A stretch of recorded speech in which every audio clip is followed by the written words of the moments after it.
Bonjour à tous, j'espère que vous allez bien. La semaine ne s'est pas trop mal passée.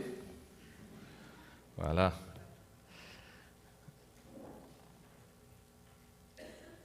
Nous allons ensemble parcourir ou continuer notre série sur les patriarches, une nouvelle humanité.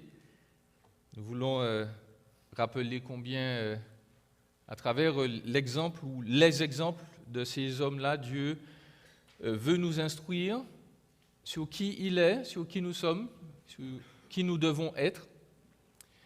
Et je souhaite en préambule faire remarquer que peut-être que vous avez remarqué, mais je ne suis pas québécois de souche. Et donc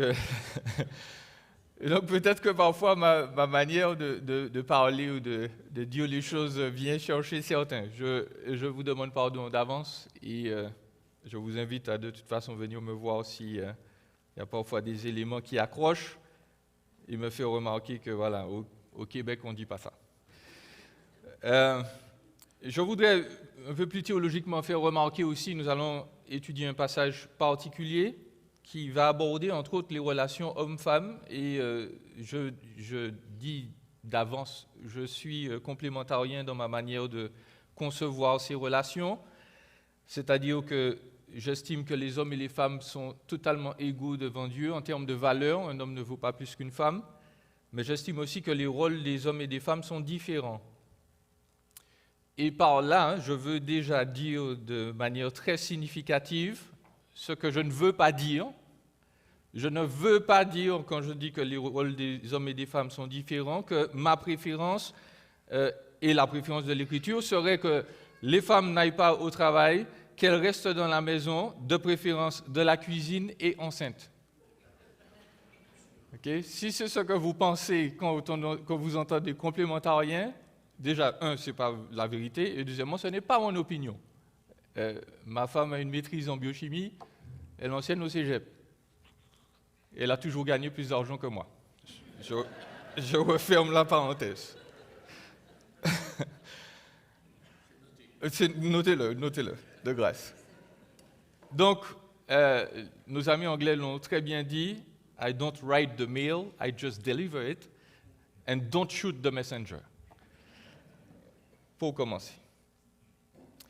J'ai fait quelques recherches statistiques. En 1982, parmi les personnes vivant en couple au Québec, il y avait 92% de mariages et 8% d'unions libres.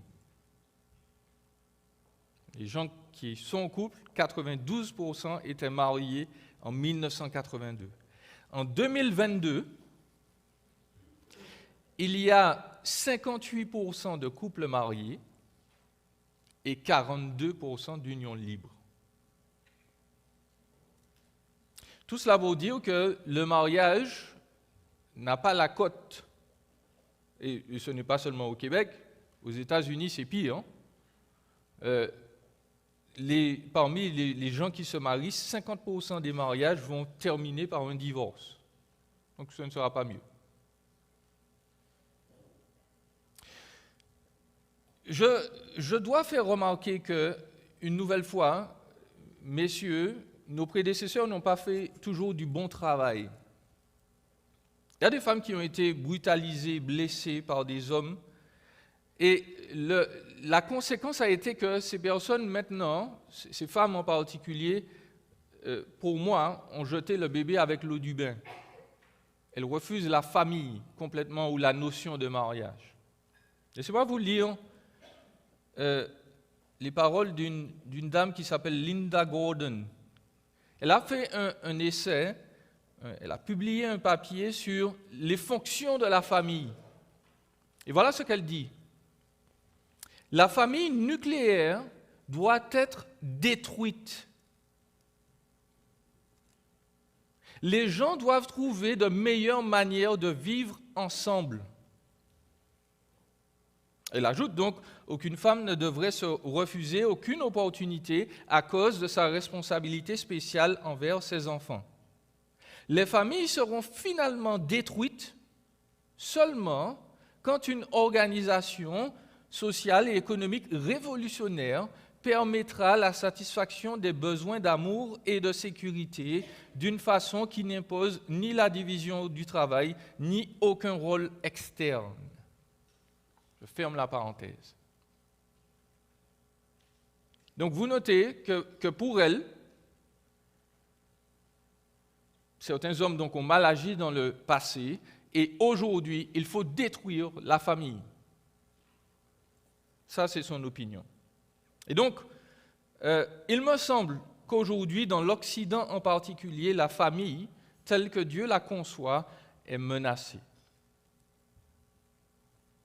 Et nous allons voir ensemble, à travers notre texte-là, 3 points.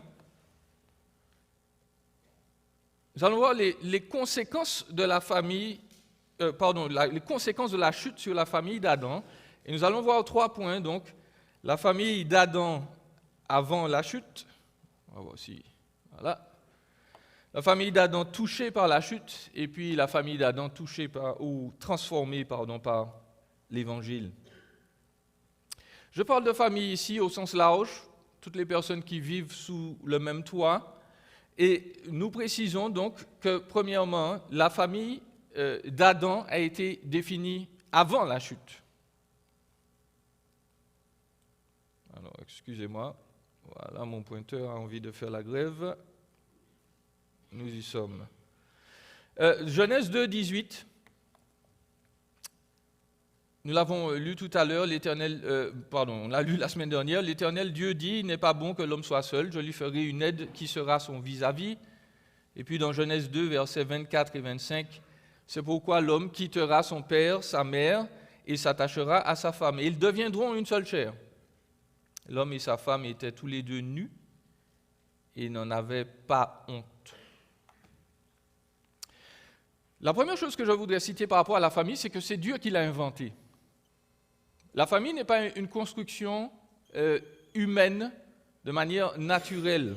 Elle n'est pas inventée par les hommes non plus. C'est Dieu qui en a donné les définitions et les paramètres.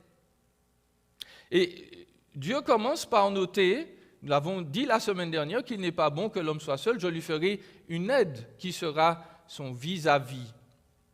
Nous avons parlé du concept de l'aide la dernière fois. Nous avons vu que la femme donc n'est pas simplement une espèce d'assistante qui nous sert le café et qui s'occupe des enfants.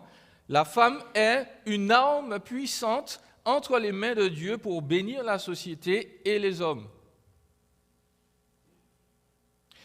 Mais je veux noter aujourd'hui que Dieu dit « Je lui ferai une aide qui sera son vis-à-vis ».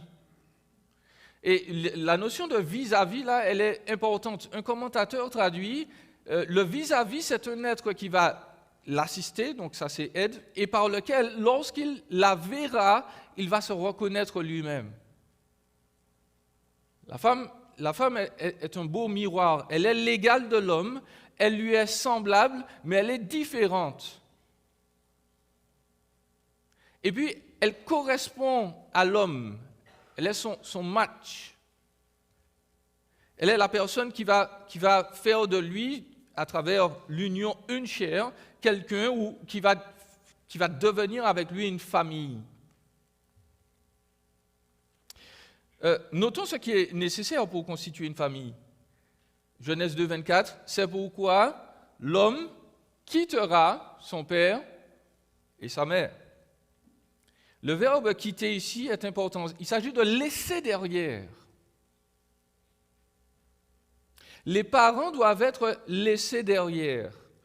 Pas abandonnés dans le sens où l'on ne les verra plus, ou bien qu'on n'aura plus jamais à s'occuper d'eux, mais dans le sens où, donc émotionnellement, il y aura une rupture, on ne va plus être là sous leurs ailes en train de se chauffer tranquillement. Les parents ne seront plus la priorité de leurs enfants mariés. Alors peut-être que pour vous, au Québec, c'est une chose très évidente, mais dans d'autres cultures, le rapport et le lien avec les personnes qui se marient est parfois plus étroit que ce que l'Écriture décrit. Or, l'Écriture nous dit bien, l'homme quitte son père, sa mère, et il s'attache à sa femme. Notons que c'est l'homme qui quitte ses parents et qui s'attache à son épouse. Il est l'acteur principal ici. L'Écriture nous indique donc qu'après Dieu,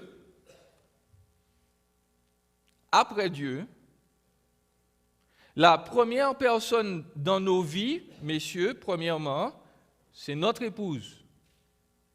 La première personne dans la vie de l'épouse, après Dieu, c'est son mari.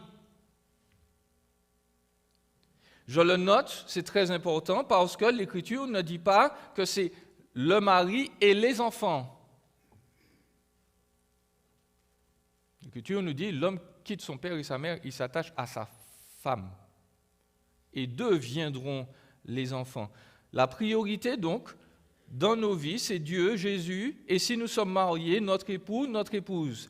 L'époux, l'épouse passe avant les parents, avant les amis, avant les enfants. Les parents, tous les deux, se sacrifient pour leurs enfants. Mais ce qui va constituer la base de la famille, c'est le couple. Les enfants ne viennent pas avant l'époux ou l'épouse. Notons, pour avancer au verset 25, que Adam et Ève sont nus et sans honte. Ils n'ont pas besoin de vêtements. Ils étaient innocents, sans mal.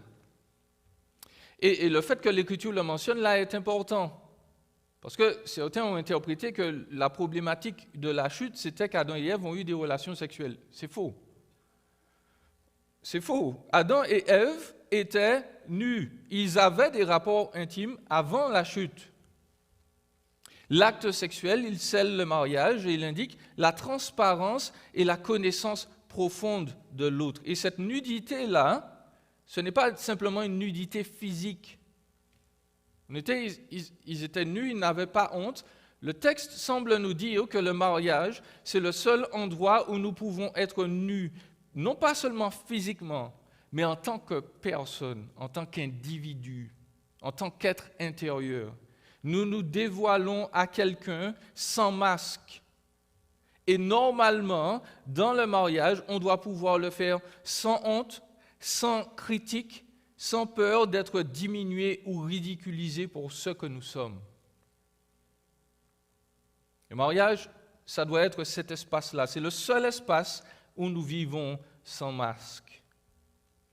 Et donc, la famille, dans la pensée de Dieu, au départ, au commencement, c'est un homme, c'est une femme, émerveillés par l'un et l'autre, unis par l'alliance sacrée du mariage et des relations sexuelles exclusives. Et c'est un ensemble qui fonctionne en tandem, fonctionne ensemble dans l'unité pour accomplir les missions que Dieu lui confie. Ça, c'est la famille avant la chute, c'est le couple, le mariage avant la chute. Mais voilà, vous savez aussi bien que moi que ça n'a pas duré.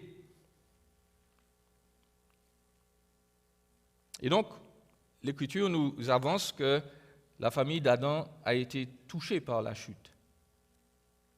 Dans Genèse au chapitre 3, vous avez remarqué, le premier personnage qui est cité là, donc, c'est le serpent.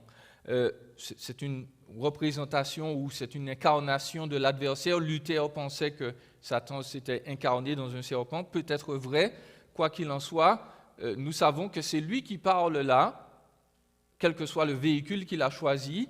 Et nous voulons rappeler que tout comme Adam et Ève, Satan, c'est un individu. Ce n'est pas un concept. Ce n'est pas une idée, ce n'est pas une philosophie. Satan, c'est une personne réelle. Nous supposons que c'est un ange déchu, probablement là, après la création. Et donc, notons le premier rôle de Satan. Le rôle de Satan n'est pas de posséder les gens ou de les livrer à la magie ou de les aider à voir leur horoscope. Ce n'est pas ça le premier rôle de Satan. Le premier rôle de Satan, c'est sa capacité de séduire, de tromper et d'obscurcir la réflexion intellectuelle et morale des humains pour les pousser à faire le mal. Nous savons donc que Satan, ce n'est pas un diable rouge avec des cornes, une queue et puis une fourche. Satan est beaucoup plus dangereux que ça. En fait, il est tellement dangereux qu'il est arrivé à faire croire à une bonne partie des intellectuels et des gens dans l'Ouest qu'il n'existe pas. Que c'est juste une fable. Que nous sommes en train juste de projeter nos conceptions bigotes et retardées de la moralité sur le reste du monde. Satan, c'est un ennemi extrêmement dangereux. Et il est dangereux parce qu'il est quasiment invisible. Il travaille dans les pensées des gens. Et donc, Satan veut diviser, détruire la famille, les êtres humains que Dieu a placés sur terre et cette famille qu'il a instituée. Et donc, l'une des choses qu'il va faire, à travers la chute, il va tenter Adam et Ève, et il va réussir. Nous en avons déjà parlé la dernière fois, et nous allons nous attacher aujourd'hui à regarder les conséquences donc, de la chute. Au verset 7, il nous est dit que... là on a déjà parlé de Satan. On va parler de la honte, premièrement, que Satan procure. L'Écriture nous dit au verset 7, lorsqu'Adam et Ève ont chuté, leurs yeux à tous les deux s'ouvrirent et ils prirent conscience du fait qu'ils étaient nus. Et ils se firent des ceintures avec les feuilles de figuier cousues ensemble. La honte. Vous et moi, nous avons tous eu honte à un moment ou à un autre. Il y a quelqu'un qui a parlé, qui a touché une corde sensible à l'intérieur et ça nous a fait mal. Ça nous a fait honte. L'innocence, l'intimité de la chute ont disparu. Un dictionnaire d'hébreu explique le passage de la manière suivante. L'Écriture dépeint la conscience de la manifestation de leur culpabilité devant Dieu. Quand on se sait coupable, l'un des sentiments qui nous vient au cœur, c'est qu'on a honte. La relation avec Dieu a été déformée et ça affecte notre regard et notre relation à l'un et à l'autre. Parce que réfléchissons bien,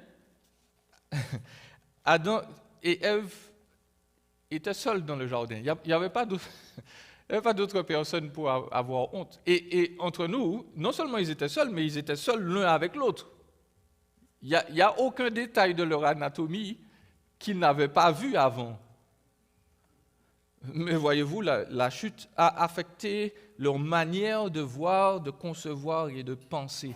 Et non seulement ils ont désobéi à Dieu, ils le savent, mais en plus, dans leur relationnel, dans leur manière de se parler et d'interagir, ils ne peuvent plus se voir de la même manière. Ils ne peuvent plus se voir, tout simplement. Et donc, après la honte, vient la mort. Je vais compter sur mon équipe technique pour passer les slides, parce que je pense que mon pointeur, il n'est pas en grève, il est décédé.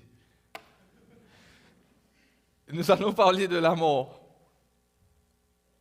Verset 8. Alors ils entendirent la voix de l'Éternel Dieu qui parcourait le jardin avec la brise du soir. L'homme et sa femme allèrent se cacher devant l'Éternel Dieu parmi les arbres du jardin. Nous nous rappelons, Genèse 2,16, Dieu a dit, le jour où tu en mangeras, tu mourras. Bon, ils ont mangé du fruit. Est-ce qu'ils sont morts? Oui. Oui, ils sont morts. Nous savons qu'ils sont morts. Pourquoi? Alors, ils entendirent la voix de l'Éternel Dieu qui parcourait le jardin. Et qu'est-ce qu'ils ont fait? Ils ont couru se cacher. C'est ça la mort, frères et sœurs. La mort, ce n'est pas un encéphalogramme plat et puis un cœur qui arrête de battre. La mort, c'est savoir que Dieu existe et qu'il s'avance vers nous Et nous disons, je ne veux rien avoir à faire avec toi. Dieu s'avance vers les rebelles, leur dit, écoute, allons discuter, allons parler. Nous disons à Dieu, non, de toute façon, tu n'existes pas. Je ne veux pas de ta présence dans ma vie. C'est ça la mort. La mort, c'est être séparé de Dieu dans le sens où nous savons qu'il est là et nous ne voulons pas de lui. Et la raison pour laquelle, donc, notre palpitant, notre cœur, un jour va nous lâcher. La raison pour laquelle notre cerveau va un jour dire à notre cœur, bon ben c'est fini, dernier battement aujourd'hui, ce n'est pas parce que nous sommes devenus trop vieux, ce n'est pas parce que le corps est trop fatigué, la raison en est que nous sommes séparés de Dieu.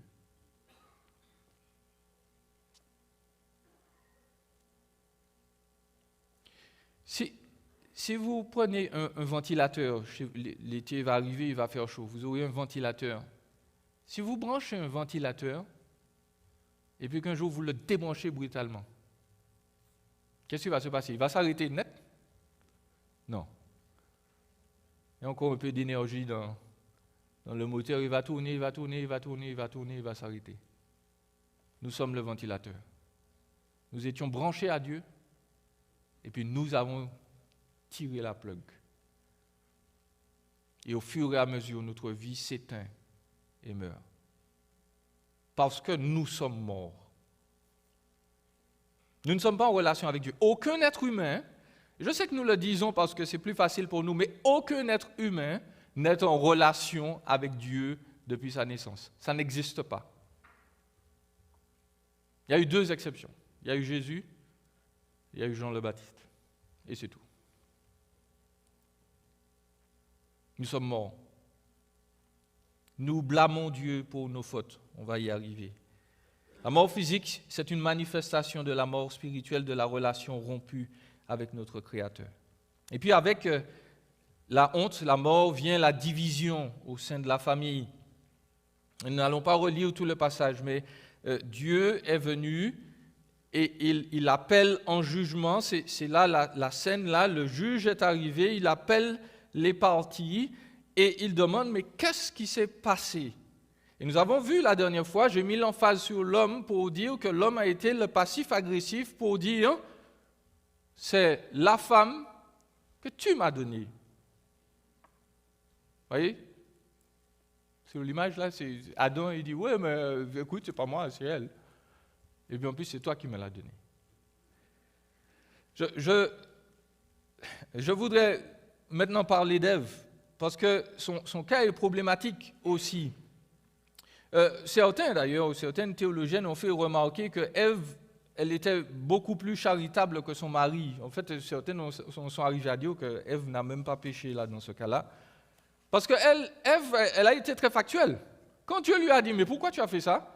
Elle a dit, le serpent m'a séduite. Est-ce que c'est faux? Mais non, c'est tout à fait vrai. Notons que Ève n'a pas dit, oui, mais c'est mon mari qui n'a rien fait et qui m'a donné mon mari. C'est toi. Ève était très, très gentille, beaucoup plus gentille. Elle était même la plus factuelle des deux. Là. Elle dit, non, moi j'ai été séduite, mais vous savez que c'est problématique.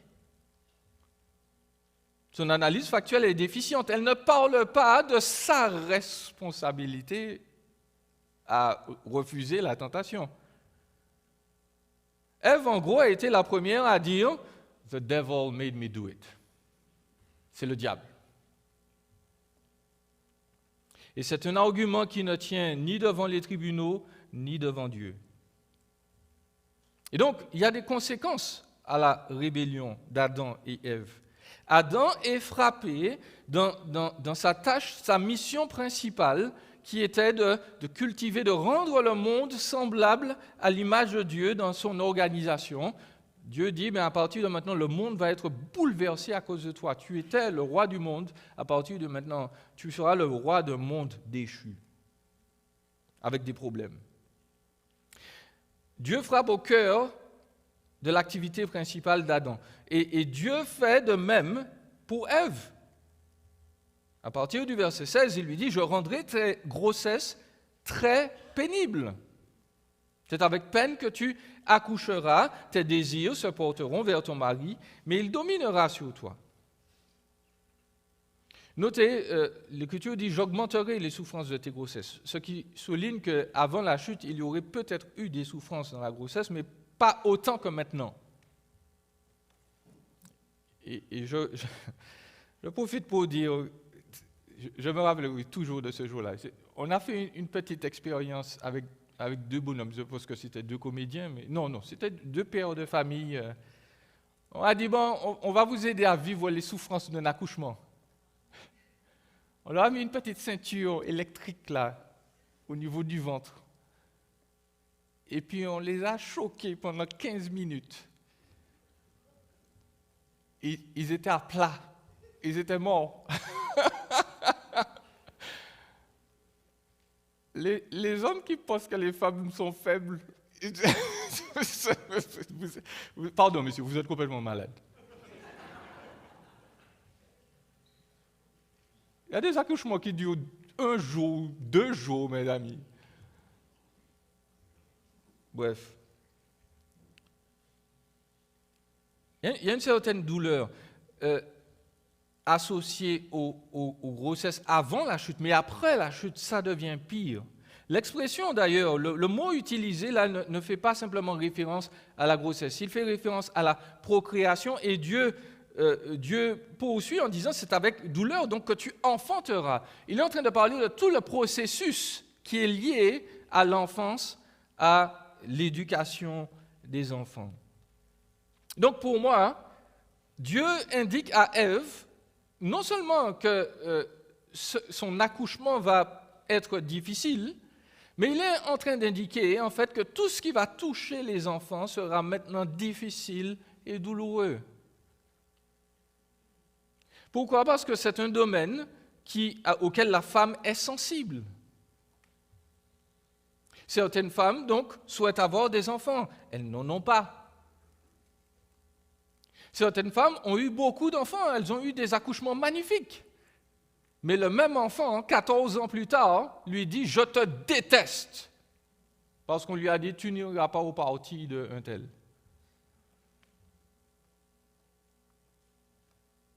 Certains enfants tuent leurs parents. Tout ce qui va toucher à l'enfance va être difficile maintenant pour la femme, pour la famille. Et puis, la ligne qui fait souvent débat, tes désirs se porteront vers ton mari, mais il dominera sur toi. Il faut bien comprendre cette expression, chers amis. Et je pense que parfois, c'est le nœud d'un débat qui ne devrait pas exister. Le terme désir, donc, une émotion très forte, le sentiment ou l'envie de vouloir posséder quelque chose, ce terme-là, il est employé 3 fois dans la Bible, seulement. 3 fois. Il est employé ici, il est employé dans Genèse 4, verset 7, que nous allons voir tout de suite, et puis il est employé aussi dans le Cantique des Cantiques, chapitre 7, verset 10. Et dans le Cantique des Cantiques, le terme est employé pour parler du désir sexuel de l'époux envers sa femme. C'est l'épouse qui parle, là, dans le Cantique des Cantiques, elle dit « Mon mari me désire ». Et là, on parle d'un désir sexuel. Et à cause de ça, certains commentateurs, ils ont voulu prendre ce sens-là et l'injecter dans notre texte de la Genèse, là, pour dire « Bon, voilà, Dieu est en train de dire à Ève qu'elle va être frustrée sexuellement pendant toute sa vie à cause de son mari ».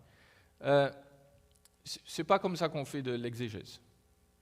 Je rappelle, un texte sans contexte est un prétexte pour tordre le cou du texte. Le contexte ici, ce qui vient avant et après, est très clair.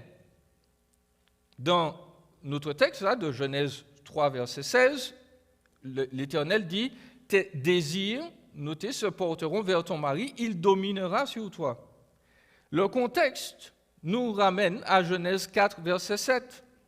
Genèse 4, verset 7 nous dit « Si tu agis bien, tu vas relever de la tête. Mais si tu n'agis pas bien, écoutez bien, le péché est tapis à ta porte et ses désirs se portent vers toi, mais toi, domine sur lui. Donc, dans le contexte, le terme désir là n'est pas un désir sexuel, c'est un désir de domination. Les désirs du péché là se portent sur Caïn.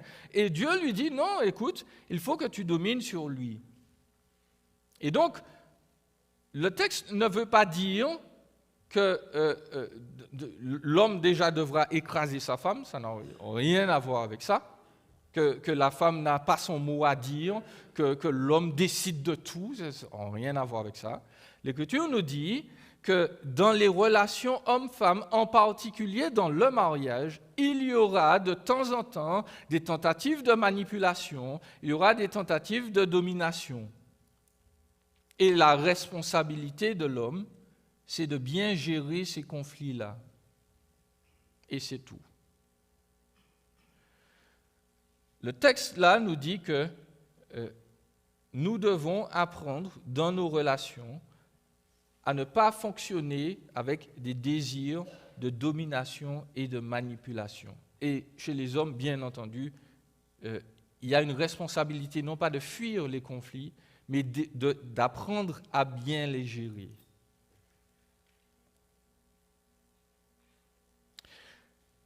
La famille, donc, est touchée et menacée par la chute. Et puis, il nous faut avancer. La famille d'Adam est aussi, heureusement, transformée par l'Évangile. C'est notre troisième point. La famille d'Adam est transformée par l'Évangile. Elle est, premièrement, graciée par l'Évangile. Dans Genèse 3, verset 14, l'Éternel Dieu dit au serpent, « Puisque tu as fait cela, tu seras maudit entre tout le bétail et tous les animaux de la campagne. Tu marcheras sur ton ventre et tu mangeras de la poussière tous les jours de ta vie. Je mettrai inimitié entre toi et la femme, entre ta descendance et sa descendance. Celle-ci t'écrasera la tête et tu lui écraseras le talon. » Et puis au verset 21, l'Éternel Dieu fit à Adam et à sa femme des habits de peau dont il les revêtit. Ce passage, les théologiens l'appellent le protévangile, l'évangile avant l'heure. Pourquoi? Notez, là où Adam et Ève ont eu une chance, on va le voir tout de suite, l'ennemi de Dieu n'a aucune chance. J'ai entendu une fois certains individus, des chrétiens, dire que Dieu espère que Satan se repente.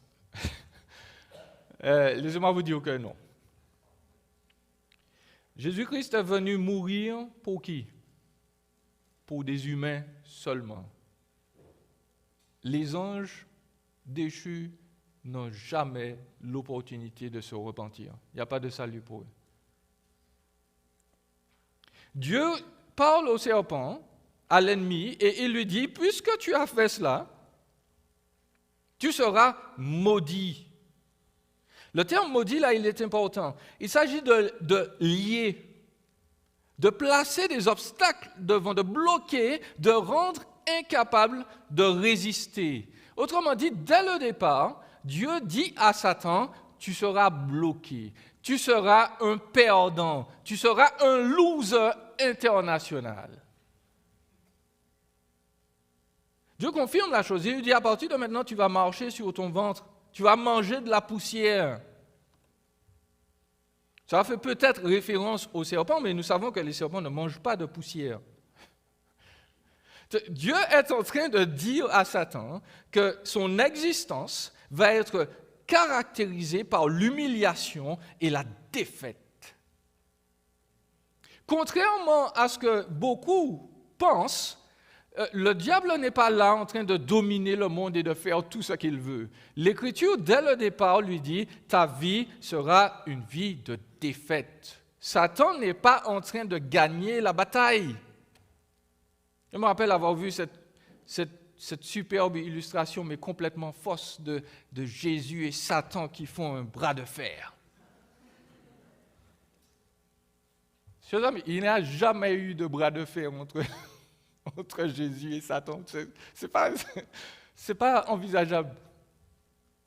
Dès le commencement, dès la chute, Dieu dit à Satan, tu es un perdant et tu vas perdre toute ta vie et pour l'éternité.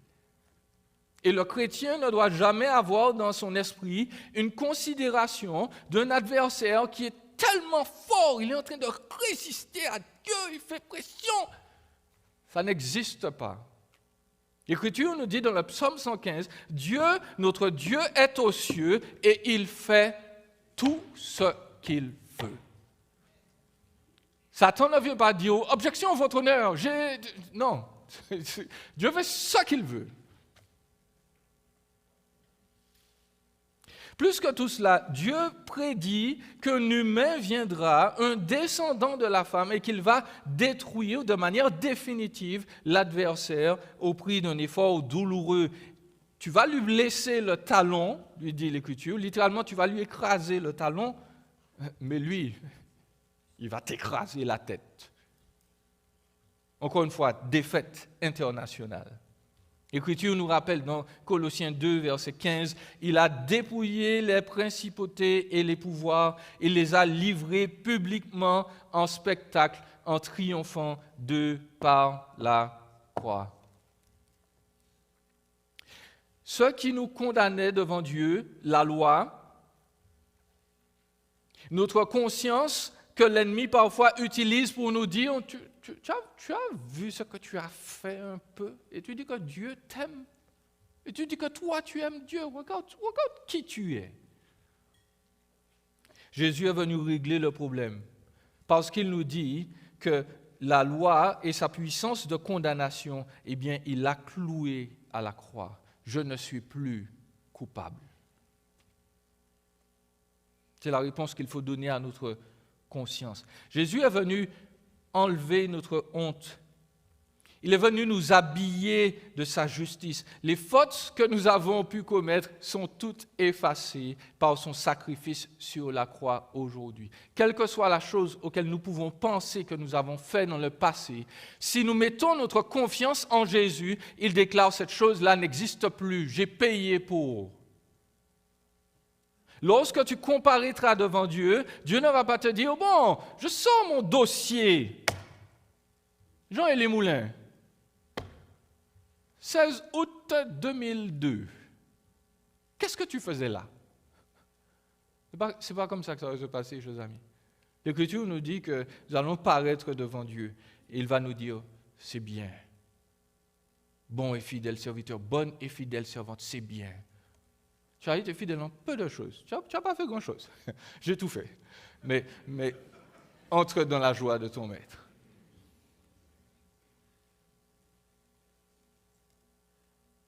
Deuxièmement, la famille est en train d'espérer grâce à l'Évangile. Dans Genèse 3, verset 20, l'homme donna à sa femme le nom d'Ève, car elle a été la mère de tous les vivants. Adam, dans toute cette débâcle-là, lorsqu'il entend cette parole-là de victoire de la part de Dieu, il dit, je vais mettre inimitié entre toi et la femme, entre ta descendance, sa descendance, la descendance de la femme. Il y a quelque chose qui se produit dans la tête d'Adam, là, il se dit, mais je vais vivre. Je ne serai plus sous la condamnation grâce à ma femme. Et il l'appelle en hébreu Chawa, vivante, vie. Adam reconnaît le rôle crucial de son épouse pour leur délivrance. Il lui donne ce nom-là. Il lui dit, tu es vie, tu me fais vivre, tu vas nous faire vivre. Adam démontre à son épouse qu'il l'estime. Et puis je l'ai dit, Dieu a couvert la nudité d'Adam et Ève. Dans leur honte, ils s'étaient fait des pagnes en feuilles de figuier. Dieu les habille sans doute grâce au sacrifice d'un animal et il va les aider à guérir de leur honte et de leurs échecs. Et par là même, Dieu est en train de parler à tous ceux qui vivent ensemble et qui vivent des difficultés. Dieu leur dit, on ne doit pas agir en fonction de ses peurs et de la douleur qu'on a eue dans le passé vis-à-vis de l'autre. L'Écriture nous dit qu'on doit apprendre à se regarder sans honte. On doit apprendre à vivre, non pas en fonction du passé, mais en fonction de notre nouvelle identité en Christ. Dernier point, la famille d'Adam a été chassée, mais elle a été chargée de mission par l'Évangile aussi. Dans Genèse 3, versets 22 à 24, Yahweh, Dieu, dit « Maintenant que l'homme est devenu comme l'un de nous pour la connaissance du bien et du mal, évitons qu'il tende la main pour prendre aussi de l'arbre de vie, en manger et vivre éternellement. » Yahweh Dieu le renvoya du jardin d'Éden pour qu'il cultive le sol d'où il avait été tiré. Après avoir chassé l'homme, il mit à demeure à l'est du jardin d'Éden les chérubins et la flamme de l'épée qui tournoie pour garder le chemin de l'arbre de vie. Nous avons perdu l'Éden. Et dans un sens, on peut se dire que c'est catastrophique. Et c'est vrai. Nous sommes dans un monde maudit, sans communion avec le Créateur de manière naturelle. Mais même ça, même cette expulsion du jardin, c'est une mesure de grâce. Parce que, vous le notez, Dieu a dit, si l'homme reste dans le jardin et qu'il prenne aussi de l'arbre de vie, il va manger de cet arbre et il va vivre éternellement dans cette condition de rebelle et de méchant. Et Dieu dit non, moi je ne veux pas ça. Et c'est pour ça que Adam et Ève ont été chassés du jardin. C'est pour les empêcher d'être bloqués dans une position de rebelle. Et Dieu lui dit, écoute, tu as toujours une mission à accomplir. Le monde doit toujours être soumis à mon image, même si l'image n'est plus aussi belle qu'avant. Nous avons toujours la mission de cultiver, de garder le monde, de servir, de l'enjoliver, de faire en sorte qu'il soit beau, agréable. Et puis, deuxièmement, le fait d'être chassé du jardin fait en sorte que nous sommes rebelles peut-être de naissance, mais nous avons la capacité d'être sauvés par Jésus-Christ. Et la volonté de Dieu, donc, ce n'est pas simplement que les êtres humains souffrent. L'Écriture nous dit, au jour du bonheur, sois heureux. Au jour du malheur, réfléchis. Pourquoi est-ce qu'il y a de la souffrance et de la misère dans le monde? Premièrement, parce que les hommes et les femmes ont choisi cette misère-là. Pourquoi Dieu note pas brusquement toute la souffrance et tout le mal? Parce que les êtres humains ont besoin de réfléchir et de réaliser d'où vient le problème. Le but de Dieu, c'est que nous puissions réfléchir et nous détourner de ce mal-là en se tournant vers lui. Je voudrais prendre quelques minutes pour faire quelques applications rapides. Aujourd'hui, on veut redéfinir la famille. Linda Gordon nous a déjà dit qu'il faut éradiquer la famille. Nous, en tant que chrétiens, nous voulons redire que nous n'avons pas inventé la famille. La famille, c'est le plan divin, c'est le commencement de toute société stable. La famille, c'est un homme et une femme qui unissent leur vie devant Dieu et les hommes de manière exclusive. Nous pensons que les gouvernements, jusqu'à un certain point, sont des agents divins dans le monde, et même s'ils ne reconnaissent pas leur créateur, lorsqu'ils célèbrent un mariage, le mariage est considéré donc plein devant Dieu, lorsqu'il s'agit bien entendu d'un mariage biblique homme et femme. Et donc même s'il n'y a pas eu de prêtre ou de personnalité religieuse pour bénir un mariage, il est effectif s'il est biblique. Je veux rappeler que par ce texte, Dieu nous indique qu'il n'entrevoit pas d'autre solution pour qu'un homme et une femme vivent ensemble et aient des relations intimes. Dans Hébreux 13, verset 4, l'Écriture nous dit que le mariage soit honoré de tous et le lit conjugal exempt de souillure, car Dieu jugera les débauchés et les adultères. Le terme débauché, là, c'est simplement un mot qui décrit tous les comportements sexuels qui se produisent hors mariage. C'est aussi simple que ça.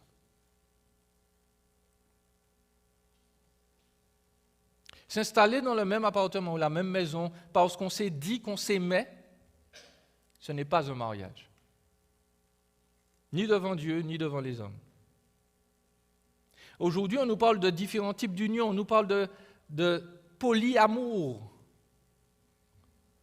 où des gens qui sont ensemble ont plusieurs partenaires. On nous parle de mariage ouvert.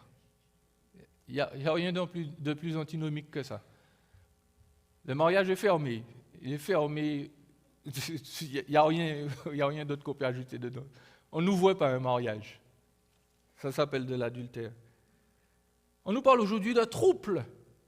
3 personnes veulent se marier. Ce n'est pas encore institutionnalisé, mais j'imagine que bientôt on va nous dire « non, c'est bon ». Ce n'est pas ce que l'Écriture demande. Je rappelle gentiment que lorsque des enfants ont dit « oui, je le veux », pour les Québécois, c'est évident, mais je parle aux gens d'autres cultures. Lorsque des enfants ont dit « oui, je le veux », les parents n'ont plus le droit d'interférer dans le fonctionnement des couples mariés. Sauf si éventuellement il y a de la violence et des abus graves. Là, oui, on intervient, on sauve la victime. Mais autrement, quand on est marié, on peut donner des conseils, mais on n'a plus le droit de le diriger, ce mariage à distance. Je veux faire remarquer qu'aujourd'hui, les hommes ne veulent plus se marier. Il y en a beaucoup d'entre eux qui soulignent que s'ils se marient, ils vont tout perdre. Ils risquent un divorce. Et si un divorce, on va leur prendre la maison, on va leur prendre leur argent, on va leur prendre le temps libre, on va leur demander de payer pension alimentaire. Donc il y a des hommes qui disent, moi, chat échaudé craint l'eau froide, je ne me marie pas. Certains vont même ajouter, les divorces sont initiés à 70% par les femmes. Donc, je ne me marie pas. Et puis, il y en a d'autres. Pour des raisons parfois légitimes, mais la plupart du temps, c'est vraiment juste de la jalousie inepte, ils veulent rendre les tests de paternité obligatoires. Je suis sérieux. Il y a des hommes qui disent, non, moi, si mon enfant est né, je veux tout de suite un test ADN pour vérifier si c'est bien le mien. J'en parle, messieurs, parce qu'aujourd'hui, je ne sais pas si vous le savez, il y a des gens sur Internet qui donnent beaucoup de conseils aux jeunes hommes. Et Dieu sait que les jeunes hommes en ont besoin.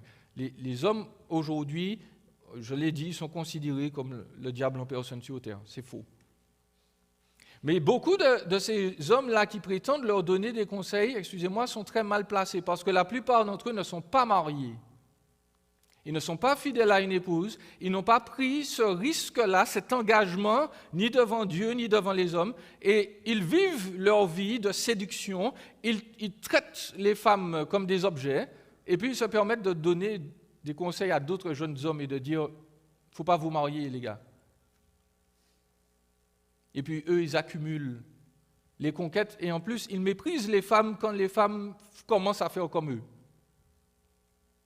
Parce que dans leur tête, il y a une division. Les hommes ont le droit de faire ce qu'ils veulent sexuellement, mais les femmes doivent rester à la maison tranquillement et rester vierges et pures. Ces hommes-là ne sont pas des modèles à suivre. Ces hommes-là ne sont pas des modèles à suivre. Et pour nous, maris, qui avons pris la décision d'épouser quelqu'un, nous devons reconnaître et confesser devant tous que Dieu nous a bénis et que Dieu nous fait vivre grâce aux prières, à l'activité et à la prévoyance de notre épouse. Et si c'est vrai, et puisque c'est vrai, l'Écriture nous dit que comme Adam, nous devrions lui dire régulièrement, c'est notre rôle, nous devons dire à notre reine, à notre femme, toutes les autres femmes sont des épines, tu es ma rose.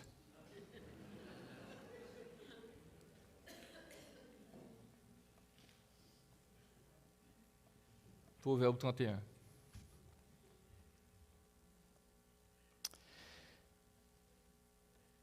Et nous devons non seulement le dire à notre épouse, mais nous devons encourager les autres frères à le vivre aussi. Je me dois de parler aux célibataires et aux solobataires dans tout ça.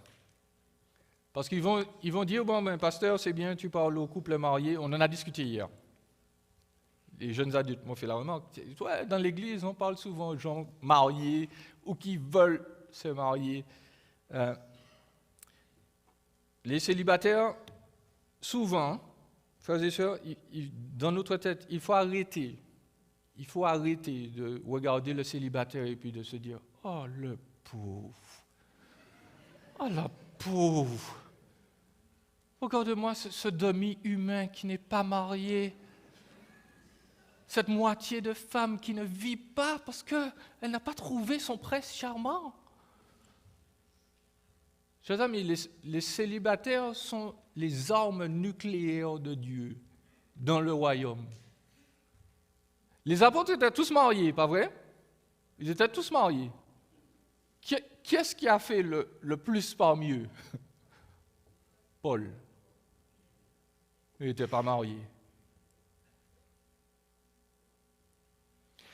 L'être humain le plus parfait qui soit sur terre n'a jamais dit « oui, je le veux ».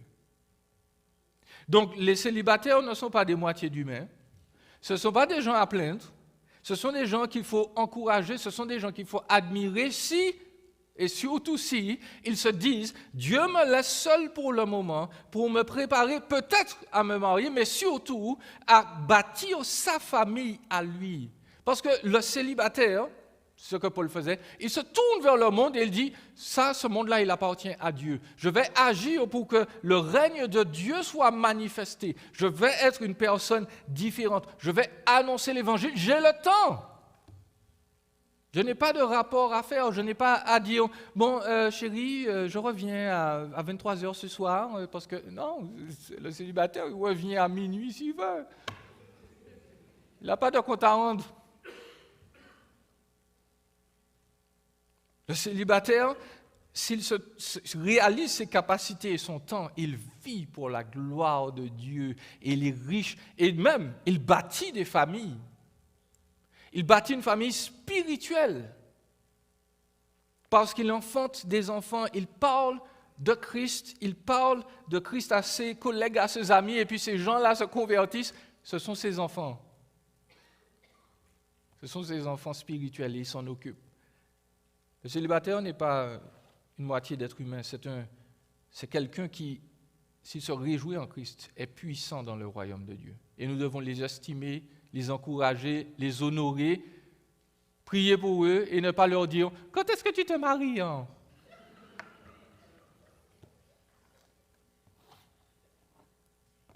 Et je dis la même chose pour les solobataires aussi, hein, ceux qui ont déjà été mariés et qui ne le sont plus. La même chose, vous avez le temps. Glorifiez Dieu. Le mari, ce n'est pas lui qui va rendre votre vie plus intéressante. C'est Jésus qui est le centre et le cœur de nos vies. C'est lui que nous voulons adorer et servir. Amen. Amen.